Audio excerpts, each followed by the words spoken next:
मेरे मन मंदिर में आन पधारो माँ वीर भगवान। भगवन तुम आनंद सरोवर रूप तुम्हारा महामनोहर। भगवन तुम आनंद सरोवर रूप तुम्हारा महामनोहर। निश दिन रहे तुम्हारा ध्यान पधारो महावीर भगवान। निश दिन रहे तुम्हारा ध्यान पधारो महावीर भगवान। मेरे मन मंदिर में आन पधारो महावीर भगवान। मेरे मन मंदिर में आन पधारो महावीर भगवान। नमोस्तु महाराज जी, नमोस्तु महाराज जी, नमोस्तु महाराज जी। अब सभी हम भक्तगण गुरुदेव से निवेदन करेंगे, हे गुरुदेव आप अपनी मंगल वाणी से, अपनी मधुर वाणी से हमें प्रवचन देकर हमें धर्म की राह और बताएं और हमें धर्म की राह में आगे लेकर चलें। नमोस्तु महाराज जी, नमोस्तु महाराज जी, नमोस्तु महाराज।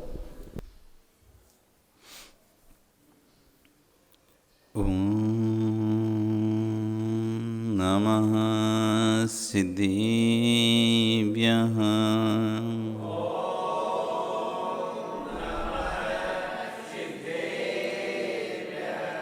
ॐ नमः सिद्धिभ्यः।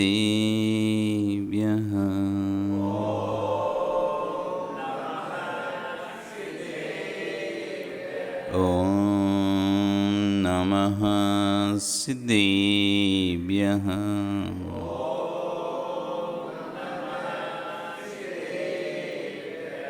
तिर्यणि खग्गिणाय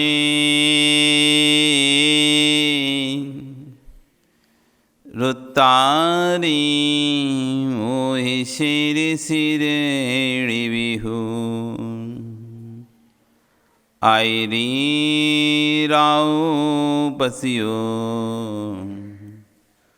परवादीण्यो भव्ये जी लोई।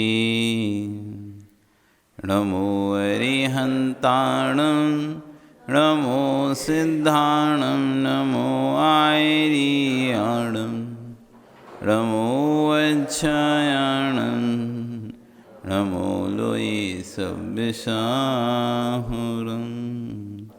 बोले अनंत अनंत से परमेष्ठी भगवानी की, आदिरम आदिनाथ भगवानी की, वर्तमान शासन महावीर भगवानी की, आचार्य श्री 108 विश्वकुंद कुलभद्र स्वामी महाराज जी की, गणाचार्य आचार्य विराग सागर जी महाराज जी की, आचार्य गुण श्री 108 विश्व सागर जी महाराज जी की, अहिंसा में विश्व धर्म की।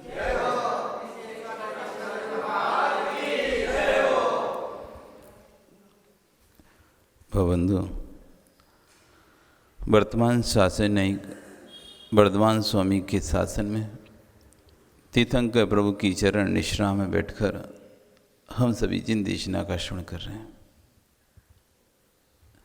आचार्य वन कुलभद्र स्वामी महाराज ग्रंथ राजसार समुच्चय जी में आत्म तत्व की व्याख्यान कर रहे हैं, तो वहीं आचार्य वन विश्वसार जी महाराज उस पर अपने उपदेश दे रहे हैं और कह रहे हैं सोच को शौच कर लें तो जगत में आनंद ही आनंद है। आनंद कोई बाहर की वस्तु नहीं है, आनंद कहीं बाहर की वस्तु नहीं है, शांति कहीं बाहर की वस्तु नहीं है, अपने अंदर ही है। बस दृष्टि को बदलने की देरी है। कई बार हम सोचते हैं, सुनते भी हैं एक स्लोगन, दृष्टि बदल लो सृष्टि बदल जाएगी। देखने का बस नजरिया ही है हमारा। हमको राग और द्वेष उसके प्रति हम जो स्थापित करके रखते हैं वस्तु के प्रति, वस्तु वैसी ही रहती है, अपने स्थान पर रहती है। हमारी जैसे ही नज़र सोच बदलती है वो अपनी और पराई हो जाती है। वस्तु में कुछ भी नहीं बदलता, सब कुछ वैसा रहने के बाद भी बदलता है कुछ, तो बस हमारा सोच बदलता है। वस्तु अपनी लगती है, वस्तु पराई लगती है। संपूर्ण द्वादशांग का सार है ये, आचार्य कह रहे हैं संपूर्ण द्वादशांग का सार है ये। ऐसा विचार करो तो जगत में विषमवादी समाप्त हो जाए। सोच यानी विचार, शौच यानी पवित्रता, धर्म यानी निर्लोभता, विचारों में पवित्रता आ जाए तो अब ज़्यादा कुछ करने की ज़रूरत नहीं है।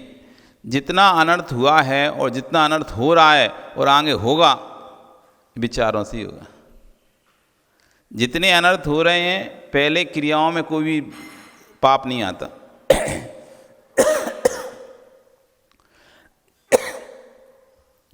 क्रियाओं में कभी पाप नहीं आता, पहले विचारों में पाप आता है। चाहे किसी को ठगना हो, चाहे किसी से झूठ बोलना हो, चाहे चोरी करना हो, चाहे हिंसा करना हो, चाहे अब्रह्म सेवन करना हो, चाहे परिग्रह का संचय करना हो, पहले विचारों में आता है सारा पाप।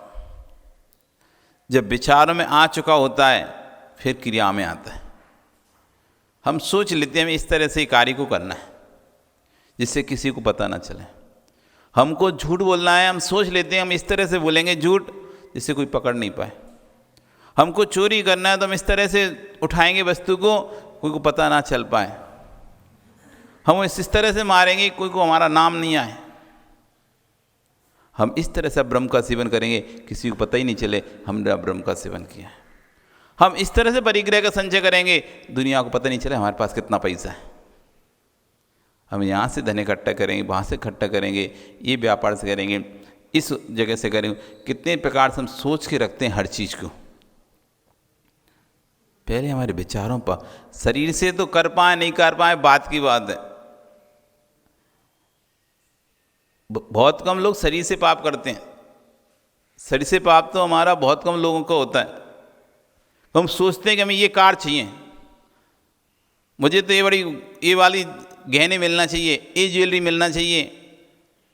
मिलेगी नहीं मिलेगी वो बात की बात है, लेकिन सोच तो ली तुमने। मुझे ऐसे कपड़े चाहिए, ऐसा मकान चाहिए, ऐसी संपत्ति चाहिए, ऐसी दुकान चाहिए, ऐसा व्यापार चाहिए, ये सब हम सोच लेते हैं। अब मिलना नहीं मिलना वो बात का बात है, वो पुण्य के ऊपर है। मिला नहीं मिला क्या है, पूर्व का पुण्य है, जीव का तो वस्तु सामग्री उससे प्राप्त हो जाती, भूख सामग्री नहीं है तो नहीं होती। लेकिन भावों में प्राप्त प्रारंभ हो चुका है, भावों में प्राप्त प्रारंभ। तो आचार्यवन कह रहे हैं संपूर्ण अनर्थों की कोई जड़ है, ये विचार है। यदि अपवित्र हो जाएं, असुचि हो जाएं तो नरक ले जाएंगे, और यदि ये पवित्र हो जाएं तो यही विचार आपको मोक्ष लेके जाएंगे। मोह की परिणाम तो आप सब देख ही रहे हो। कोई किसी का तो होता नहीं है, तब भी अपना मानकर बैठा है व्यक्ति। अच्छे से जानता है, हर व्यक्ति अच्छे से जान रहा है कोई किसी का नहीं होता। सब अपने अपने स्वार्थ के साथी हैं।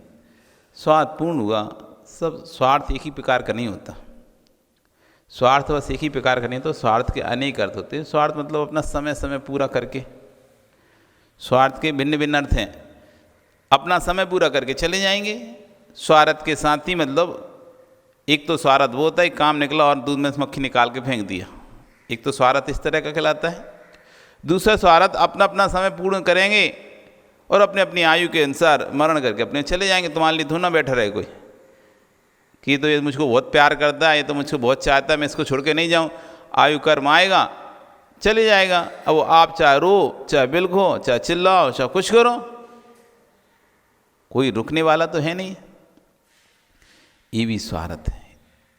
सब स्वार्थ के साथी, सब स्वार्थ के साथी मतलब सब अपने अपने अर्थ को पूरा करेंगे, अपने अपने कार्य के संसार में सब अपने अपने कार्य को पूरा करने आए हैं। जिसके जो कर्मानुसार जैसा जिसको जो फल प्राप्त करना है वो फल प्राप्त होगा, फल मिलेगा, फल भोगेंगे। ये हो गया अपना स्वार्थ। अपने कर्म जैसे करके आए वैसे फल मिलेगा, फल भोगेंगे, उसको भोग कर चले जाएंगे। तो यानी अपने अर्थ नहीं, अपने उद्देश्य को पूरा करेंगे और निकल जाएंगे। कोई तुम्हारे लिए नहीं रुकने वाला। इसलिए मत सोचो कि मैं नहीं होऊंगा तो कुछ नहीं होगा। सब अपने अपने स्वार्थ को पूरा करने इस जगत में आए हैं, अपना अपना स्वार्थ पूरा करेंगे, सब चल जाएं, कोई किसी का होता नहीं। तब भी अपना मान बैठा है, ध्रुव सत्य, आँख बंद हो गई तो राख ही हो जाओगे। जिस दिन आँख बंद होगी उस दिन तुम राख हो जाओगे, राख कुछ भी नहीं पाओगे। राख हो जाओगे, राख कुछ नहीं पाओगे, अपने पास कुछ भी नहीं रख पाओगे, राख हो जाओगे। राग ही कर पाओगे, राख कुछ नहीं पाओगे, राख हो जाओगे। दुनिया में एकमात्र ऐसे अरिहंत भगवान हैं जो निर्वाण होने के बाद राख नहीं होते, कपूर की भांति उड़ जाते हैं। बाकी जगत के शेष जीवों के शरीर तो चाहे उनको गड़ा दो चाहे जला दो, राख हो जाएंगे, राख कुछ भी नहीं पाएंगे। सम्यक दर्शन, सम्यक ज्ञान, सम्यक चाय, तीन हेतु दे दिए आचार्य महाराज ने। मोह, लोभ एवं और अहंकार इनको छोड़ देगा वह जीव नियम से मोक्ष मार्गी होगा। इसमें कोई संशय नहीं है। काम क्रोध तथा मोह त्रयो एते महादशा एते ना निर्जिता यावत तावत सौख्यम कुतो नृणाम। काम, क्रोध और मोह ये तीन सबसे बड़े शत्रु हैं जीव के। जब तक इनको निर्जिता विसर्जन नहीं करेगा तावत तब तक सौख्यम कुतो नृणाम, मनुष्य को सुख कहाँ पर नहीं मिल सकता। सुख चाहिए तो पहले काम, क्रोध, मोह को छोड़ना पड़ेगा। क्या कह रहे हैं आचार्य भगवान? लगता है ऐसे ग्रंथों को जब तक खोला नहीं जाएगा तब तक कितने अंधकार में रहे हैं हम लोग। ऐसे ग्रंथों को खुलना जरूरी, पढ़ना जरूरी है। हम बस एक लाल जिरवाणी के अलावा कुछ और ध्यान ही नहीं दे पा रहे अपने ऊपर, बस उसी को समझ के रखा है पूरा संसार। जैसे आप अपने घर में रहते हैं, अपने घर को ही आप संसार समझ लेते, ये मेरा संसार है। आपको लगता है कि जो हम देख रहे हैं, जो हम सुन रहे हैं, बस वही सब कुछ है, उससे परे कुछ है। जब बाहर निकलता है ना तब समझ में आता है हमारी स्थिति कुएं के मेढक की जैसी है। एक कुएं में मेढक था तो वो ही उचकता फुदकता रहता था कुएं में ही। तभी एक हंस पक्षी जो कि समुद्र की ओर जा रहा था, मानसरोवर की ओर जा रहा था, उस थोड़ी देर के विश्राम के लिए उस कुएं पर बैठ जाता है। कुएं पर बैठता है तो उसकी परछाई नीचे पड़ती है पानी में, तो मेढक ऊपर देखता है। ऊपर देख के उससे पूछता है ये कौन हो तुम, और कहाँ से आए हो, कहाँ जा रहे हो, क्या परिचय तुम्हारा? तो बोलता मैं हंस हूँ, मैं मानसरोवर की ओर जा रहा हूँ। ये क्या है मानसरोवर? ये बहुत बड़ा समुद्र है, वहाँ जा रहा हूँ। कितना बड़ा है समुद्र? कि बहुत बड़ा है। तो उसने एक हाथ फैलाया, इतना बड़ा? कि नहीं, इससे भी बहुत बड़ा है। उसने दूसरा हाथ फैला दिया, इतना बड़ा? नहीं, और बड़ा है। उसने पैर फैला दिए एक और, इतना बड़ा? कि नहीं, और बड़ा। दूसरा पैर फैला दिया, इतना बड़ा? नहीं, इससे ही बड़ा। उसने पूरा शरीर को एक तरफ से छलांग लगाकर दूसरी तरफ पहुंचा, इतना बड़ा? वो कहता है नहीं, इससे भी बड़ा है। कभी था वो मेढक, तो कहता है हाथ पसारा, पैर पसारा और पसारा गात्र, यानी पूरा शरीर पसार लिया हमने। इससे बड़ा समुद्र है कैन सुनन की बात। कहने सुनने की बात है, इससे बड़ा कोई समुद्र हो सकता है क्या? मैंने यहाँ से लेके वहाँ तक छलांग लगा दी, तब भी तुम कह इससे बड़ा समुद्र। हम जिस क्षेत्र में रहते हैं हम उसी को यही सब कुछ है, यही सब कुछ है। तो हम बस इस किताब को पढ़ के लगता है कि हम पूरा धर्म इसी में कर लिए, इसमें ही कर लिए, और आगे कुछ हमको सूझता ही नहीं है, समझ ही नहीं आता। आचार्य कह रहे हैं कि ऐसे ग्रंथों को खुलना चाहिए। यदि ऐसे ग्रंथ नहीं खुलेंगे तो आप समझ नहीं पाओगे आप वास्तव में जा कौन सी दिशा में रहे हो, किस तरह के धर्म की व्याख्या है, वास्तवता की धर्म की व्याख्याएं हैं क्या, और हम धर्म किस तरह की व्याख्या को समझ कर बैठ चुके हैं। व्याख्या क्या थी और हम समझकर क्या बैठ चुके हैं, ये हमको समझ में नहीं आएगा। कोटि कोटि द्रव्य खर्च करके बैंड तो बजवा सकते हो, मंदिर में खड़ा कर सकते हो, लेकिन करोड़ द्रव्य करके शांति खरीद कर नहीं ला सकते। समझो आचार्यगण कह रहे हैं, मैं क्या कह रहा हूँ, जितने शांत यहाँ बैठे हो, यदि यही परिणति 24 घंटे बन जाए तो शरीर के रोग क्या, आत्मा के रोग भी नष्ट हो जाएंगे। इतनी शांति से हम स्थिर चित्त होकर यहाँ बैठे हुए हैं, कोई भी आवाज़ नहीं कर रहे, कोई भी हलन चलन नहीं हो रहा, एकदम शांत बैठे हैं। ऐसे शांत 24 घंटे हो जाएं, देखो फिर क्या होगा। ना कोई लड़ाई, ना कोई झगड़ा, ना कोई अशांति। शरीर के रोग तो जाएंगे जाएंगे, आचार्य कहें आत्मा के रोग भी निकल जाएंगे। जितने लोक में रोगी हैं, अधिकांश मानसिक रोगी हैं। शारीरिक रोगी कम हैं जगत में, शारीरिक रोगी कम हैं, उनकी गिनती कम ही है। मानसिक रोगी अधिक हैं, क्योंकि शारीरिक रोगी तो दिख जाते हैं, हॉस्पिटल में दिख जाते हैं। मानसिक रोग में घर में किलकिल, कलह, तनाव, टेंशन, एंजाइटी, ये सब होती रहती ना, डिप्रेशन, पता नहीं चलता। छोटे छोटे तो घर गए, घर में पहुंची तो फिर थोड़ा सा क्लेश हो गया, फिर मूड खराब हो गया, थोड़ा चिल्ला चोट हो गई, झगड़ा हो गया, गाली गलौच हो गई, लड़ाई हो गई, फिर वापस। तो ये सब मानसिक तनाव है। किसी को 24 घंटे पैसे के लिए सुनना पड़ रहा है, तो किसी के लिए काम के लिए सुनना पड़ रहा है, किसी के लिए कुछ कार्य के लिए सुनना पड़ रहा है। कोई एक्टिव कम है, थोड़ा सा कम एक्टिव, तो उसको हर बार ही सुनना पड़ता है, तुम क्या ही हो। मतलब कुछ ना कुछ उसको व्यक्ति को सुनना ही रहता है, और इससे वो मानसिक चिंता रहता है। सारा सुख होने के बाद भी वो सुख का अनुभव नहीं कर पाता। उसे ये लगता है देखो मुझ में ये कमी है, मुझे इस कमी का हर बार सुनना पड़ता है। जब इच्छा की पूर्ति नहीं होती है, पुण्य से अधिक सोच लेते हैं, लेकिन मिलता है नहीं, फिर हीन भावना आ जाती है। इच्छा की पूर्ति होती नहीं, पुण्य से अधिक व्यक्ति जो सोच लेता है, जितना पुण्य है नहीं उससे अधिक सोचता है व्यक्ति। चाहता है मन भरकर इतना मिले, वो करता इतना सा। अब इतनी सी पूजा पाठ में, इतनी सी देर की भगवान के पास समय देने में, 10 मिनट गुरु के पास आने में, आप चाहते हो कि हमको तो संसार की सारी धन दौलत मिल जाए। लोग हमारे पास आते हैं, महाराज जी बहुत परेशान हैं, किसी कोई धन दुखी, कोई तन दुखी, कोई मन दुखी। इस संसार में कोई सुखी नहीं नजर आता। और सबसे ज़्यादा अनुभव तो हम लोगों को होता है कि हमारे पास बहुत लोग आते हैं। आप लोगों तो को थोड़ा ना पता रहता है, आप आए तो आपको लगता है हम ये के लिए आए होंगे, आपको लगता है हम ये के लिए आए होंगे महाराज के पास, और कोई तो आए नहीं होगा। लेकिन ऐसे बहुत लोग आते हैं। कोई अपने तन का रोगी है, कोई मन का रोगी है, कोई धन दुखी, कोई तन दुखी, कोई मन दुखी, कोई धन दुखी आता। इस संसार में कोई सुखी नजर नहीं आता। सुखी दिखने वाले लोग भी दुखी देखते हैं, तो हमको लगता है कि यार कि सब है, पैसा है, संपत्ति है, दौलत है, लोग इन्हें कितना सुखी मानते हैं, और ये देखो कितना दुखी है। हाँ, आप आश्चर्य मानोगे, जिससे आप लोग कहते हो, लोग हमको बताते ना, महाराज जी इसके पास बहुत पैसा है, इसके पास तो गाड़ी है, घोड़ा है, बहुत नौकर चाकर है, करोड़ों की संपत्ति, अरबों की संपत्ति है, घर बैठे बैठे खाए, कुछ ना भी करे ना तो इतना रुपये आता है कि घर बैठे बैठे खाए। जब वो व्यक्ति आता है अपना दुख लेके, अरे बाप रे, लोग कह रहे थे ये तो इतना सुखी है, ये तो कितना दुखी है। तो हमको ही तरस आता है यार, देखने में क्या थे, ये तो हाथी के दांत हैं। हाथी के दांत जानते हो, देखने में ऐसे बड़े बड़े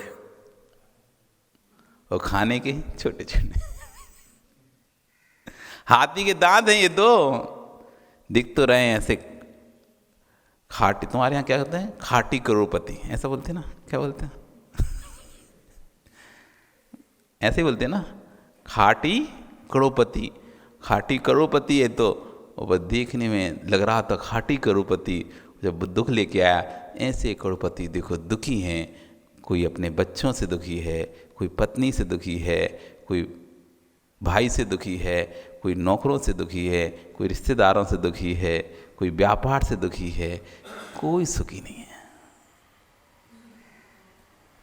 कोई सुखी नहीं है। दिख रहा है बस सुखी, सबके चेहरे पे एक एक मुखौटे लगे हुए हैं। इन मुखौटों के पीछे असली रूप कुछ दूसरा ही है। सबके ऊपर मुख बैठे हैं। कोई अपनी पत्नी से दुखी दिखाई है, कोई अपने भाई से दुखी है, कोई अपने बेटों से दुखी है, कोई माँ बाप से ही दुखी है ये भी सबसे दुखी है। कोई पड़ोसी से दुखी है, कोई व्यापार से दुखी है, कोई किसी से, कोई कुछ। पर है सबके अंदर एक पीड़ा, एक कष्ट, एक दर्द है जो बोल नहीं पाता। अब मुखौटा दूसरा है, इसलिए सबसे कह नहीं पाता, लेकिन गुरु के पास आकर वो अपने दुख को रो लेता है। किसके पास जाए रोने? क्योंकि जिसके पास रोने जाएगा वो हंसी मजाक उड़ाएगा, उसके अलावा और कुछ नहीं कर पाएगा। उसका हंसी ही उड़ाएगा, उसका मजाक ही उड़ाएगा, उसकी मदद नहीं कर पाएगा, उसके दुख को बांट नहीं पाएगा। एक गुरु ही एक ऐसे हैं जिनके पास आकर वो अपने दिल को हल्का कर लेता है, अपने दिल के दुख को बताकर अपने आप को हल्का महसूस करता है। हालांकि दुख तो वो भी कम नहीं कर पाएंगे, दुख तो वो भी कम नहीं कर पाएंगे उसका, लेकिन बस इतना ही है कि उनको बताने से मन हल्का हो जाता है।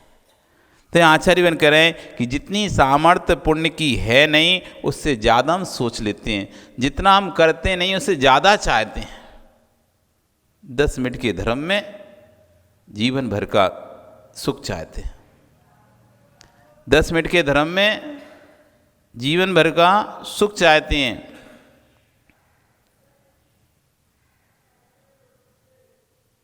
और चाहते हैं कि हमें सब सुख मिल जाए। 10 मिनट के धर्म में जीवन भर सुख नहीं मिलेगा। हे प्रभु, घर में संतान हो जाए। जीवन भर के लिए तो चाहिए ना संतान, एक दिन के लिए थोड़ी ना होती है। क्या मांग रहे हैं? घर में संतान हो जाए। तो एक दिन के लिए थोड़ी ना होगी संतान, वो तो हो गई तो चलेगी, जीवन भर का काम है वो तो एक अच्छी सी कविता है, उसमें बढ़िया मस्त ऐसे ही कुछ उदाहरण दिया है कि व्यक्ति 2 पेड़े चढ़ाकर जीवन भर का सुख चाहता है भगवान से। एक मुट्ठी चावल चढ़ाकर, एक मुट्ठी द्रव्य चढ़ाकर पूरे जीवन भर का सुख चाहता है। एक ग्रास साधु के हाथ पर रखकर उसे अपने जीवन भर के सुख की आकांक्षा रहती है। हमने महाराज आपको हाथ दिया, हमारा ऐसी तकलीफ दूर हो जाए, ऐसा कष्ट दूर हो जाए। जितनी सामर्थ्य पुण्य की है नहीं, उससे ज़्यादा व्यक्ति सोच ले।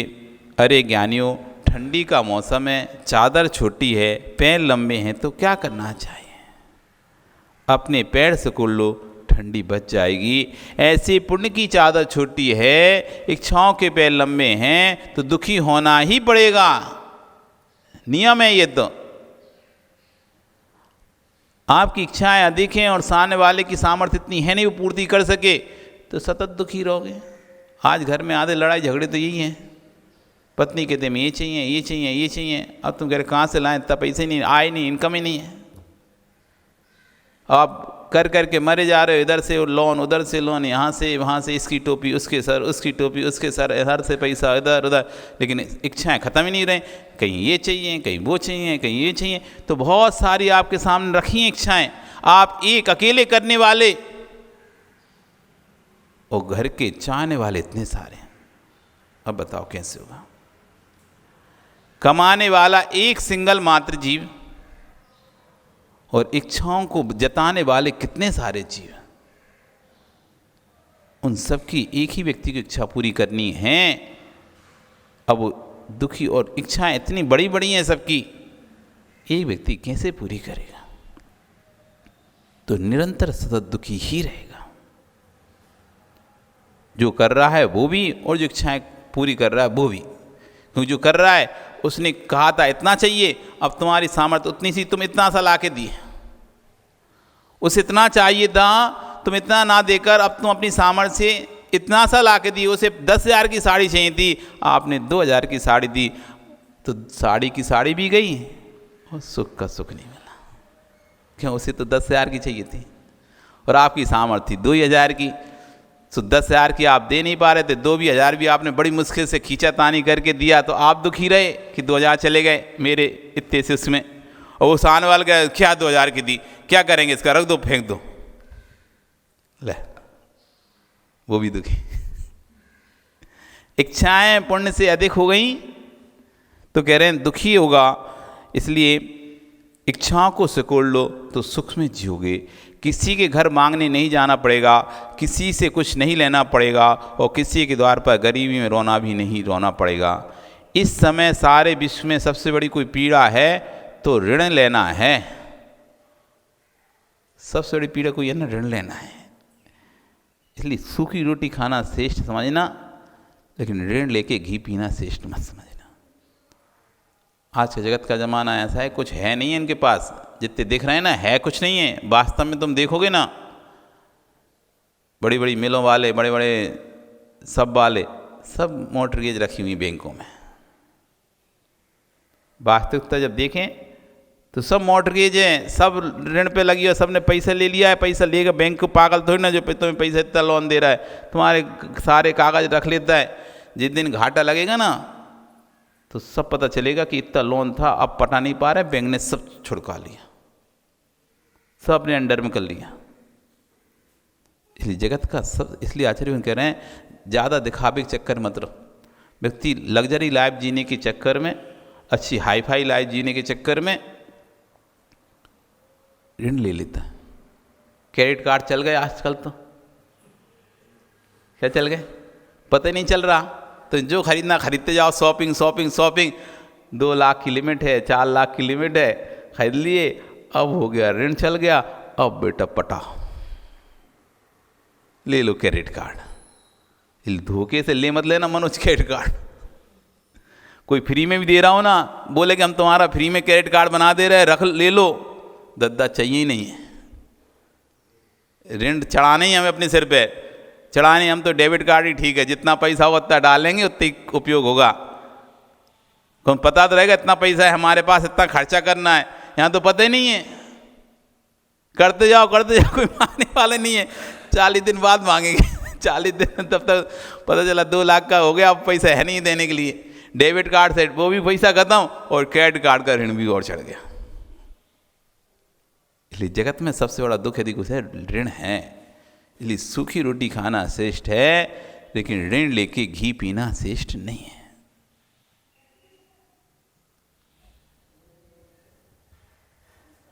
मूलाचार्य जी में लिखा है, यदि हे योगी, हे साधु, तुम्हें मालूम चल जाए कि किसी ने ऋण लेकर चौका लगाया है तो मैं ऐसे चौके में नहीं जाना। यदि हमें पता चल जाए कि इसने, इसके पास सामर्थ्य नहीं थी, इसने दूसरे से पैसा उधार लिया है, फिर आके चौका लगाया, तो उस चौके में नहीं जाएंगे। क्यों महाराज? मन शुद्धि, वचन शुद्धि, काया शुद्धि, हार्जल शुद्ध है, पर शुद्धि काहे को बची है? क्योंकि जब तूने पैसा ऋण लिया था, अब देना पड़ेगा। मन शुद्धि तो समाप्त हो चुकी है। हर समय लग रहा है इतना पैसा खर्चा हो गया, इतना पैसा खर्चा हो गया, ये लग गया, ये लग गया। इसलिए उसकी आँख का हार नहीं लेने का। हे श्राप को, जितनी तुम्हारी सामर्थ्य हो, जितना तुम अपने घर में सहज भोजन करते हो, वह शुद्ध भोजन तुम साधु को देना। सीमा से अधिक खर्च करके चौका कभी नहीं लगाना। सीमा से अधिक लगाओगे तो परिणाम शुद्ध नहीं अशुद्ध होंगे, परिणाम अशुद्ध होंगे। इसलिए कभी भी अपने घर की सामर्थ्य देखना, दूसरे के घर की सामर्थ्य मत देखना। हम देखा देखी ज़्यादा करते हैं। उसके घर में चौके में ये बनाया था, उसने अपने घर के चौके में ये बनाया था, तो हम भी ये बनाएंगे, हम उससे अच्छा बनाएंगे। ऐसा सोच के अब उसकी स्थिति ऐसी थी कि उसके यहाँ तो अनाप शनाप खर्चा है पैसे का। सामने वाले का अनाप शनाप खर्चा है, उसने तो 10 फ्रूट ला के रख दिए, क्या ही फर्क पड़ रहा है उसको। तो तुम्हारे यहाँ लिमिट का खर्चा है, लिमिट की आय है। अब तुम अपने पति से कह रहे ये भी ले आओ फ्रूट, ये भी फ्रूट ले आओ, ये भी फ्रूट ले आओ, ये भी लोग नहीं तो सब हमारी सब मिलने वाली पाटा फ्रेंड है ना, पूजा पाटा फ्रेंड, क्या कहेंगी कि तुमने चौका लगाया और ये तो था ही नहीं तुम्हारे यहाँ, उसके यहाँ देखो क्या क्या था और तुम्हारे यहाँ तो कुछ भी नहीं था। तो इस चक्कर में तो अपने पति को ये लेके चाहिए, ये चाहिए, नहीं तो हम नहीं लगाएंगे, ये चाहिए, ये भी चाहिए, ये भी चाहिए। तो आचार्य कह रहे हैं भैया जितना आप सामान से भोजन करते हो वैसा चौका लगाओ। देखा देखी किसी की सीमा से अधिक खर्च नहीं करो, क्योंकि सीमा से तुम तो खर्च कर दोगे, तुम्हें तो अच्छा लगेगा। देखो आप हमारी दोस्तों फ्रेंडों में उन्होंने कहा कि हाँ बहुत अच्छा चौका था। अब जिसने लगाया उससे पूछ, जिसने खर्चा किया उससे पूछो, उसका दिल कर रहा बस बोलने के लिए, और महाराज ने कुछ लिया नहीं है। ले लेते तब भी उसको संतुष्टि होती। और महाराज ने सब हटा दिया तो उसको वैसे जी को रहा है। एक तो इतना पैसा खर्चा करके इतने महंगे महंगे फ्रूट्स लेके आए, 500 रुपये किलो के, 200 रुपये किलो के, 100 रुपये का एक फ्रूट आया, और देखो महाराज ने खाया नहीं, ये सब खा गए सब। अरे आप मत तो मानो जी को रहा है। यदि जिसके लिए आए हो वो उपयोग कर ले तो नहीं कर रहा था आपका जी, नहीं दुख होता। लेकिन जिसके लिए आए लाए थे उसने उपयोग नहीं किया, दूसरा खाता ना, जैसे जैसे वो चबाता है ना वैसे तुम्हारा दिल ऐसे होता है, इतना महंगा फ्रूट देखो ये खा गए सब। विश्वास मानो, ये है अंतरंग की परिणति है। आप कोई भी चीज़ यदि आप सोचो कि हम महाराज जी को चलाएंगे, लेके आए और वो महाराज जी ले ली, तब तो आप खुशी खुशी दूसरा खा लेगा तो कोई भी आपको देखने। और उन्होंने नहीं खाया, वो दूसरा खा रहा है, ज़बरदस्ती मंगवाया था आपसे आपकी देवी ने, नहीं चाहिए ये लाना ही पड़ेगा, वो आप लाए जैसे तैसे करके। बहुत लड़ाई हो रही थी, लड़ाई आप चल शांति हो जाएगी, ला के दे रहे, दे दिया, पर महाराज ने नहीं लिया, दूसरा और खाते दिख रहा है। आपका जी वैसे खुल रहा है, देख लो मैंने मना किया था, मतलब महाराज जी नहीं खाएंगे, ये मानी नहीं, देखो इतना पैसा खर्चा करा दिया, मना शुद्धि। इसलिए आचार्यगण कह रहे हैं कि सीमा से अधिक खर्च करके चौका कहीं मत लगाओ। सीमा से अधिक लगाओगे तो परिणाम अशुद्ध रहेंगे, और परिणामों की शुद्धि मात्र भोजन बचेगा, शुद्धि तो समाप्त हो जाएगी। बहुत कठिन मार्ग है पर बहुत सरल मार्ग है। आचार्य भगवान कह रहे हैं कि कोई किसी का शत्रु नहीं, इन आँखों से मत देखना, भीतर से भी देखना भैया। राम रावण के शत्रु थे, लक्ष्मण रावण के शत्रु थे। जो मैं राम रावण लक्ष्मण की बात करूं तो उसे आप अपने में खोजना। राम तो जंगल में अपना समय पूर्ण कर रहे थे, राम रावण शत्रु कब हो गए? लक्ष्मण रावण शत्रु कब हो गए? कोई शत्रु होता ही नहीं है। आज समझ में आता है, हे लंकेश, काम ना होता तो राम शत्रु क्यों होता? यदि वासना ना होती तेरे अंदर, राम रावण शत्रु कब हुए थे? जन्म से थोड़ी ना शत्रु थे। तो आचार्य कह रहे हैं, हे लंकेश, वासना ना होती तो राम शत्रु क्यों होते? हे रावण, तू सीता के रूप को देखा, यदि तू रूप को ना देखकर सीता के स्वरूप को देख लेता तो ये तेरी दशा ना होती। किसे देखा? हे ज्ञानियों, तुम भी अपने बेटे की माँ के रूप को देखने ना जाते तो इधर बैठे मिलते, वहाँ नहीं बैठे मिलते। मनोज, माँ मना रही थी बेटा भोजन कर ले, पर आज तू खुद कमा कर भी चौके में आदर से भोजन नहीं कर पाता, धिक्कार है तुम्हें। आचार्य भगवान कह रहे हैं कि यदि वहाँ समझ जाते तो आज वहाँ नहीं बैठना पड़ता, यहाँ बैठना पड़ता, और यहाँ पर मना कर माँ भोजन कराती, मना कर कराती। और ले लो, और ले लो, एक और ले लो, बस एक ले लो। हम सब हाथ लगा ले रहे हैं, एक ले लो, सबके हाथ लगवा ले रहे। मैं ऐसे मना खिलाते नहीं खिलाते? आप लोग खिलाते हैं ना ज़बरदस्ती। और अब तो इतना कमा भी रहा है तब भी आदर से भोजन नहीं कर पा रहा। इसमें भी खा लो, ये रखा है, बना के रख दिया है, खा लेना। बना के रख दिया है, हम बैठे नहीं रहेंगे, बना के रख दिया है, शैलेश खा लेना। तो शैलेश बेचारा हो खा लेंगे। सबके सामने शेर बनता है घर में, अब खाओ। वासना को नियंत्रण कर लिया होता तो हमेशा ही शेर बने रहते। कहानी घर घर की। शैलेश ही क्या, राकेश भी देख लो। राकेश क्या, जय कुमार जी को देख लो। वैसे तो देवी के सामने करके दिखाओ गुस्सा, पता चल जाएगा। हाँ, दूसरों को कह देते, ए दे दे दे दे, देवी को कह के दिखाओ तो पता चल जाए, घर में खाना मिलना बंद हो जाए। सब जितने शेर बनते ना यहाँ पे, क्या ही कहें। ये वासना को नियंत्रण कर लिया होता तो किसी के आगे झुकना ही नहीं पड़ता। ये वासना नियंत्रण नहीं होती, इसलिए दूसरों के चरणों में झुकना पड़ता है, दूसरे के सामने झुकना पड़ता है।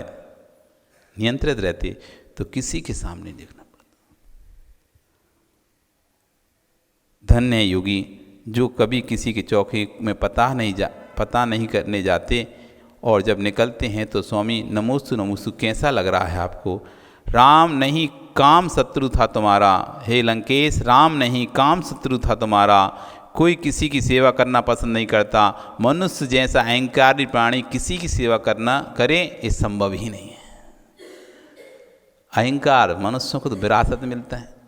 4 कसायों को उल्लेख जब करते हैं आचार्यगण तो कहते हैं देवों को लोभ कसाय विरासत मिलती है, कि वहाँ पर लोभ ही लोभ, मतलब संपत्ति सब है, एक दूसरे का वैभव देखते रहते हैं। तो लोभ कसाय, त्रिंचियों को माया कसाय, नारकियों को क्रोध कसाय, और मनुष्यों को विरासत में कोई कसा है तो मान कसाय।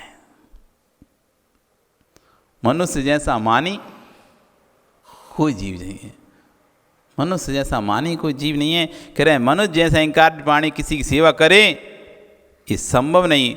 सत्य बताना, तू पैसा लाकर माँ को देता है कि बेटे की माँ को देता है? आचार्य पूछ रहे हैं, तुम ही बता दो। उस समय पूछा हो तो क्या उत्तर मिला? आज पता चलता है। कहाँ देते हो पैसा लाकर? आप कमा कर पैसा लाते हो, किसको देते हो? माँ को या बेटे की माँ को? बताओ, फिर आगे आज किसी और भी पूछेंगे। किसको दे रहे हो अनिल जी? ओ राकेश, सोच लो। शैलेश तुम भी सोच लो, सब सोच लो। अर्जुन कहे तू पैसा लाकर माँ को देता है, बेटे की माँ को देता है, इतनी मेहनत से कमा कर देता है, किसी से जरा भी मदद नहीं होता है। भैया यदि तू अपने मछले मन को मना लेता तो आज किसी को कमा कर नहीं देना पड़ता। इतनी मेहनत से कमा कर देते हो तो कह रहे हैं कि यदि तुम अपने मछले मन को मना लेते और घोड़ी पर नहीं बैठते, नहीं जाते किसी के घर, तो आज तुम्हें किसी को कमा कर नहीं देना पड़ता। हाँ मोतीलाल जी, अब करो सेवा देवी की, करो इसकी सेवा, करो उसकी सेवा, लगाओ पूरी पर्याय। एक क्षण का कुछ समय का सुख था, अब पूरी जिंदगी की सेवा है। तरस आता है उन बेचारों पर, चाहे वो स्त्री हो चाहे पुरुष हो। शादी होने के बाद पता चला कि बीमार है, शादी होने के बाद जब उनको पता चलता है ये तो बीमार है अथवा ये इसको पीड़ा है, समस्या है, रोग है, छुपा कर शादी कर लेते ना, छुपा कर शादी करती है। अब पता नहीं था किसको मिर्गी आती है, किसको ये आता है, किसको वो आता है, कैसे पता चलेगा? वो तो शादी होने के बाद पता चलता है कि इसके अंदर ये बीमारियां हैं ढेर सारी, जिससे हमने शादी करी है। अब पूरी जिंदगी उसकी दवाई कराते रहो। ओम शांति, हो गया सुख खत्म। 1-2 बार सुख मिला, उसके बाद पता चला इसके अंदर तो ये बीमारी, ये रोग है। अब पूरी जिंदगी उसकी रोगों की तुम दवाई कराते रहो। अब पूरी ज़िंदगी ये खिलाओ दवाई, वो खिलाओ, इस डॉक्टर के पास ले जाओ, और सुख तो गया भाड़ में, और डोरे डोरे डॉक्टर के पास लेके जा रहे हैं बस। हर महीना में फिर डॉक्टर के पास, हर महीना में फिर डॉक्टर के पास। पेट की समस्या है, पैर की समस्या है, सिर की समस्या है, नाक की, कान की, मतलब दुनिया भर की समस्याएं हैं। अब उसकी यही समस्याएं, गोली दवाई चल रही हैं। महाराज जी बहुत पीड़ा है, पूरी ज़िंदगी का सुख अब खत्म। अब जब देखो तब वो घर में आता है, ये दर्द, ये पीड़ा, ये समस्या लगा रहो। जितना कमाओ सब गोली दवाई में खर्चे करते रहो। एक गोली दवाई ला रहा, परेशान है। अब उस बेचारी ज़िंदगी क्या रह जाती होगी? सुख तो छोड़ो, अब पूरे समय बस सेवा करते रहो एक दूसरे की। मछली मन को नहीं मना पाया, इसलिए बेटे की माँ को मनाता फिर रहा है, और बेटे की माँ को भी मनाता है, खुद की माँ को भी मनाता है। इधर बेटे की माँ को एक को मनाता है, दूसरा नाराज, दूसरे मनाता तो पहला नाराज। बड़ी समस्या है। 2 पाटे के बीच में सावत बचोनों को है, 2 पाटे के बीच में पिस जाता है। धन्य वे जीव जिसने अपने मन को मना लिया, सो से दुनिया उसे मना कर खिला रही है। हे महाराज थोड़ा और ले लो, थोड़ा और ले लो। गहरी बात क्या कह रहे हैं आचार्य वरान? नारायण श्री कृष्ण ने शिशुपाल का घात किया, किसके पीछे? हे नारद तुम्हारा तो काम इतना ही था, तुमने चित्र दिखाया था, चित्र देखते ही चित्त भिद गया और चित्र देखते ही उसके चित्त भ्रष्ट होते हुए तिष्ठ भ्रष्ट हुआ तो चाति भ्रष्ट हो गया।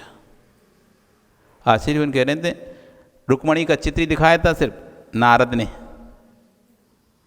ने रुक्मणी का चित्र ही दिखाया श्री कृष्ण को। रुक्मणी अपना श्रृंगार कर रही थी अपने बढ़िया दर्पण में बैठ के, उसने नारद को देखा नहीं, देख नहीं पाई तो वो खड़ी नहीं हुई तो नारद को बड़ा अपना अपमान महसूस हुआ कि देखो रुक्मणी को अपने रूप का कितना घमंड है, अपने रूप का कितना घमंड है कि उसके अपने श्रृंगार में के चक्कर मुझे खड़ी भी नहीं हुई, नमस्कार भी नहीं किया। अभी सबक सिखाता हूँ इसे। उसका सुंदर चित्रपट बनाया और श्री कृष्ण के सामने रख दिया।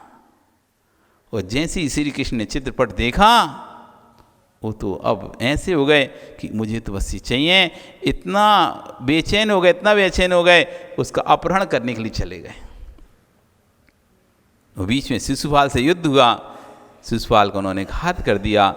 तो कह रहे हैं आचार्यगण चित्र नारद ने क्या किया था, चित्र ही तो दिखाया था, चित्र देखते ही उनका चित्त भिद गया और जो चित्र देखते हैं उनके चित्त भ्रष्ट होते हैं और चित्त भ्रष्ट होते हैं तो फिर चारित्र भ्रष्ट होती है। कसाई भाव की पुष्टि के ना होने पर दूसरे से कसाय करता है पर शत्रु होता ही नहीं। इस सोच को ठीक कीजिए कि दूसरा शत्रु है, इसने ऐसा किया है। काम, वासना, क्रोध, कसाय, मोह ये तीन ही तेरी आत्मा के प्रबल शत्रु हैं। अच्छा दूसरा तो कोई शत्रु था ही नहीं, राम तो शत्रु थे ही नहीं, उसकी वासनाओं ने उसे जो राम को अपना शत्रु बनवा दिया। स्वयं अपने आप नियंत्रण होता तो कभी राम शत्रु थे ही नहीं। हम भी तो अपने कसायों को, जब हमको कसाय की पुष्टि करना होती है तो दूसरे पर कसाय करने लगते हैं। इसलिए आज से पर को शत्रु कहना बंद करो, गाली देने का त्याग करो, गाली देना बंद करो, भाषा में पालन हो गया, वचन गुप्ती में समझ में आ गई, सत्य धर्म समझ में आ गया तो मुनि आर्य का बनने के पात्र हो जाओगे। उससे जगत में अन्य कोई दुखी करने वाला ही नहीं है, कोई नहीं दुखी कर सकता जो अपनी भाषा समिति पालन कर ले। मतलब हित मित प्रिय वचन बोलना, समिति का मतलब होता है बोलना तो, पर क्या बोलना, हितकारी, जो दूसरों के लिए अच्छा लगे, हितकारी हो, दूसरों के कल्याणकारी हो। मित यानी सीमित, ज़्यादा व्यर्थ की बकवास नहीं। मित प्रिय, मन को अच्छा लगने वाला, प्रिय मन को अच्छा, ऐसी समिति का पालन करें। मोह, काम, क्रोध 3 शत्रु हैं, जिसने इसको जीत लिया वही सुखी है। इतना ही सुख है। जगत में जीव बाहर सुख ढूंढ रहे हैं, जगत में बाहर सुख ढूंढ रहे हैं, बाहर सुख कहीं है ही नहीं है। सुख तो अपने ही अंदर है। जैसे जैसे हम अपनी इच्छाओं पर नियंत्रण करते जाएंगे वैसे वैसे सुखी हो जाएंगे, और सुखी नहीं शांत होते चले जाएंगे। 2 चीज़ें, एक सुख है और एक शांति है। एक सुख है, एक शांति है। हमें सुख तो बाहरी वस्तुओं से मिल सकता है, लेकिन शांति बाहरी वस्तुओं से नहीं मिलेगी। आपको सुख बाहरी वस्तुओं से मिल सकता है, लेकिन शांति जब भी मिलेगी अंतरंग आत्मा से ही मिलेगी, अंतरंग के परिणामों से ही शांति मिलेगी। बाहरी वस्तुओं से शांति नहीं मिल सकती। शांति जब भी चाहोगे तो स्वयं अपने आप जब कसाय को नियंत्रण कर लोगे, परिग्रह को नियंत्रण कर लोगे, इच्छाओं को नियंत्रण कर लोगे, वासनाओं को नियंत्रण कर लोगे, तो स्वतः ही शांति को प्राप्त हो जाओगे। इसलिए क्या चाहिए तुमको, सुख चाहिए कि शांति चाहिए? क्या सुख या शांति? दोनों चाहिए। सही है, ये बढ़िया है, दोनों चाहिए महाराज। तो दोनों यहाँ तो नहीं मिलेंगे, पक्का है। उसके लिए तुम्हें सिद्ध बनना पड़ेगा। यहाँ तो एक ही मिल पाएगा, यहाँ तो एक ही ऑप्शन है, सुख ले लो या शांति ले लो। तुम्हें दोनों चाहिए तो फिर तुम्हें सिद्ध बनना पड़ेगा। वहाँ पर अनंत सुख भी है और शांति भी है। यहाँ तो सुख मिलेगा तो शांति नहीं मिलेगी, और शांति मिलेगी तो सुख नहीं मिलेगा, क्योंकि शांति विषयों को छोड़ने से मिल रही है। शांति विषयों को छोड़ने से मिलेगी और सुख विषयों को जोड़ने से मिलेगा तुमको। यहाँ जो सुख है वो विषयों को जोड़ने से मिलेगा। जिस सुख को तुम चाह रहे हो ऐसा सुख विषयों को जितना ज़्यादा जोड़ोगे उससे मिलेगा, और शांति तो विषयों को छोड़ने से मिलेगी। अब तुम्हें सुख चाहिए, शांति, निर्णय तुम्हारे हाथ में, आपका समय हो गया। कल फिर आओगे? भरे आ रही तो फिर चर्चा करेंगे। बोली भगवान महावीर स्वामी की।